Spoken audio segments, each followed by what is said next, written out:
नमस्कार दोस्तों, मैं मनीष दो पल जिंदगी की यूट्यूब चैनल में आपका हार्दिक स्वागत है।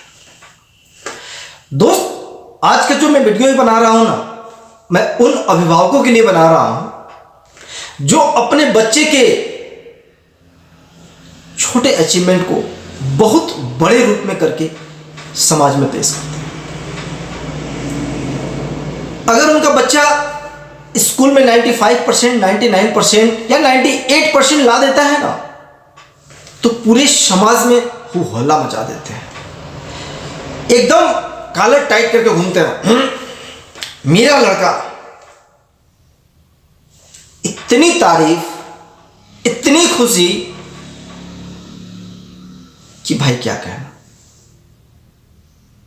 और उन्हीं का लड़का फ्यूचर में बर्बाद होता है। ये लगभग 99% देखने को मिलता है। क्या तो किसी कंपनी में जॉब करने लगता है, या तो कोई अच्छी खासी नौकरी पा जाता है, लेकिन जीवन में उन बच्चों का कोई क्रियात्मक सोच नहीं होता है, क्योंकि बचपन से माँ बाप उसके परसेंटेज पे नजर रखे हुए थे। जैसे एक बगुला नदी में मछली पे नजर रखता है। लेकिन जीवन परसेंटेज है क्या? जीवन 99%, 99.99% ले आने के लिए उत्पत्ति हुआ है क्या? उसकी क्रियात्मक सोच क्या है? उसकी खुद की एबिलिटीज क्या है? उसका कम्युनिकेशन क्या है? और आजकल के गार्जियन कहते हैं कि जब बड़ा होगा तो कम्युनिकेशन सीख जाएगा। नो, आप अपने बच्चे को पहली, दूसरी, तीसरी कक्षा से ही कम्युनिकेशन सिखाइए। अपने से बड़ों से कैसे बात करना है, अपने से छोटों से कैसे बात करना है, दोस्तों के बीच में खेलते वक्त हमें किस लैंग्वेज का इस्तेमाल करना है, यह सब कुछ आपकी जिम्मेदारी है। यह स्कूल की जिम्मेदारी नहीं है। नैतिकता इंसान के आगे बढ़ने में ना, इंसान के आचरण में ना, नैतिकता सबसे बड़ी जिम्मेदारी होती है। अगर आपके बच्चे के अंदर नैतिकता ही नहीं रहेगी तो क्या परसेंटेज, क्या अचीवमेंट? नथिंग भाई मेरे, कुछ नहीं है। स्कूल वाले तो सिर्फ 5 घंटा बच्चे को गाइड करते हैं ना, या 6 घंटा गाइड करते हैं। बाकी 17-18 घंटा तो बच्चे गार्जियन और समाज के बीच में रहता है।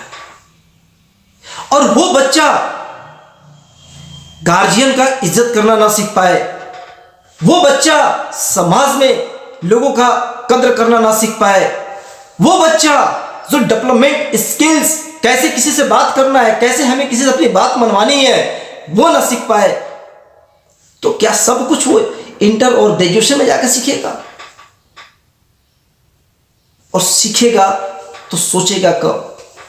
और सोचेगा तो करेगा कब? ये सारी चीजें ना आपको पहली, दूसरी और तीसरी, चौथी कक्षा में सिखा देनी है कि जीवन की नैतिकता क्या है, क्योंकि हमारे अच्छे आचरण और विचार का आधार है नैतिकता। और नैतिकता सिखाना जिम्मेदारी अभिभावक की होती है, स्कूल की नहीं। स्कूल तो ओवरऑल बच्चों को लेकर के चल रहा है, और यहां हमारे अभिभावक बच्चे के कुछ परसेंटेज हाई के आगे एकदम कॉलर टाइट करके हमारा बच्चा 99% ले आया है, भाई साहब जीवन में फ्लॉप हो जाएगा।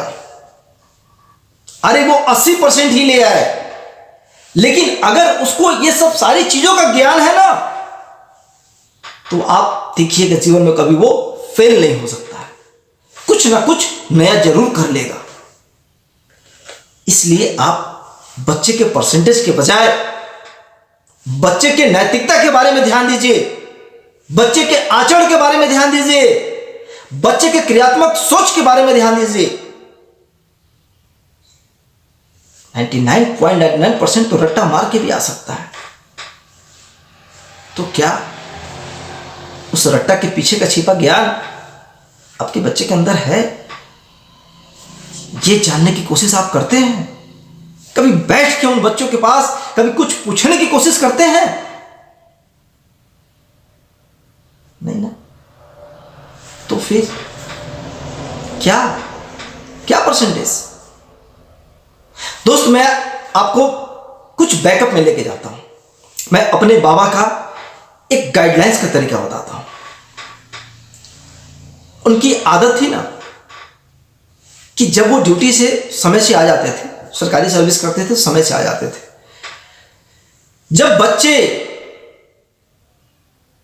यानी हम लोग जब पढ़ रहे थे तो वो 2 घंटा हम लोग के आसपास बैठे रहते थे। जब वो रिटायर हो गए तो जो घर में छोटे छोटे बच्चे थे ना, उनके साथ 2 घंटा शाम के टाइम बैठ करके तुम क्या पढ़ रहा, तुम क्या पढ़ रहा, तुम क्या पढ़ रहा, सबसे पूछते थे। हालांकि उनके पास कोई बहुत ज्यादा ज्ञान नहीं था। वो पहली, दूसरी, तीसरी, चौथी तक के ही ज्ञान था। उसके बाद कहते थे, हम लोगों से भी कहा था, अब तुम लोग बाबू अपने से पढ़ लो, अब हमको उतना समझ में नहीं आता। लेकिन छोटे बच्चों के साथ वो बैठते थे। उसका सबसे बड़ा बेनिफिट जानते हैं क्या था? कि कम से कम बच्चे 2 घंटा बैठ के घर में पढ़ते तो थे। वो जो सवाल पूछते थे वो गंवार टाइप का सवाल पूछते थे। अब वो कब पचे 90, कब पचे 85, हट सही बताने के बाद ही बोलते थे हट इना भाई। अगर वो डर करके दूसरा कुछ बता दिया तो कहते हट सही बता कहा है। कॉन्फिडेंट पैदा करते थे कि आप जानते हैं ठीक है, लेकिन रियल में जानते हैं ये जरूरी है। वरना रट्टा तो मार करके आदमी साइंस का बता ही देगा, परिभाषा क्या होती है, लेकिन साइंस क्या है। जब आप उस बच्चे से ये पूछे तो डिफिनेशन बताएगा साइंस क्या है। आजकल के बच्चे ये नहीं बताते हैं, और गार्जियन भी ये चीज पूछना नहीं चाहता है कि उसका बच्चा अगर जान रहा है तो उसके बारे में रियल जान रहा है कि बस यूं ही। अरे एकदम कम पढ़ा लिखा व्यक्ति भी ना, अगर वो अभिभावक है तो अपने बच्चे के साथ दूसरी, तीसरी, चौथी कक्षा, 5वीं कक्षा तक तो बैठ सकता है। लेकिन आज के अभिभावकों को बाहर घूमने और फिलॉसफी झाड़ने से फुर्सत कहां है? क्या मतलब है? बच्चा स्कूल गया, हाँ गया। बच्चा स्कूल से आया, हाँ आया। फीस दे दिया, हाँ दे दिया। जिम्मेदारी खत्म हो गई आपकी जिम्मेदारी, आप बन गए अभिभावक। नहीं, ऐसे अभिभावक बनने के लिए, ऐसे अभिभावक बन करके आप अपने बच्चे का भविष्य नहीं संवार सकते। आप उससे बात करिए, आप उससे दोस्ती करिए, आप उसके साथ खेलने की कोशिश करिए। फिर देखिए आपका बच्चा आपसे कैसे आपके करीब आता है। और कोई भी बच्चा अगर अपने माँ बाप के करीब है तो कतई नहीं बिगड़ सकता है। नैतिकता यानी उसका आचरण तो कभी नहीं बिगड़ सकता है। जब बच्चा माँ बाप के करीब ही नहीं होगा तो बिगड़ना ही है। इसलिए दोस्त या आज के अभिभावक से मेरा विनम्र निवेदन है कि आप अपने बच्चे के क्रियात्मक सोच पर ध्यान दें। स्कूल वाले ने तो रट्टा मारना सिखा ही दिया है, क्योंकि उनको वही आता है। मैं उनको कभी फिर किसी वीडियो में कुछ बोल लूंगा, लेकिन अभी फिलहाल मैं अभिभावक को कह रहा हूं कि आप स्कूल पे डिपेंड मत होइए। स्कूल बच्चा जा रहा है, ठीक है, जाने दीजिए, लेकिन आप उसके रट्टा वाली भाव से उसको दूर करिए। उसे सोचने के लिए, उसे समझने के लिए, उसको सवाल पैदा करने के लिए आपको तैयार करना होगा। और ये पहली, दूसरी, तीसरी, चौथी, 5वीं तक अगर आपने ये मेंटेन कर लिया ना तो आपका बच्चा जीवन में कभी नहीं गिरेगा। बाकी मिलते हैं दोस्तों आपसे नेक्स्ट वीडियो में। तब तक के लिए नमस्कार। और हमारा चैनल अच्छा लगे तो आप लाइक करें, कमेंट करें, शेयर करें और सब्सक्राइब करें दोस्तों। जय हिंद।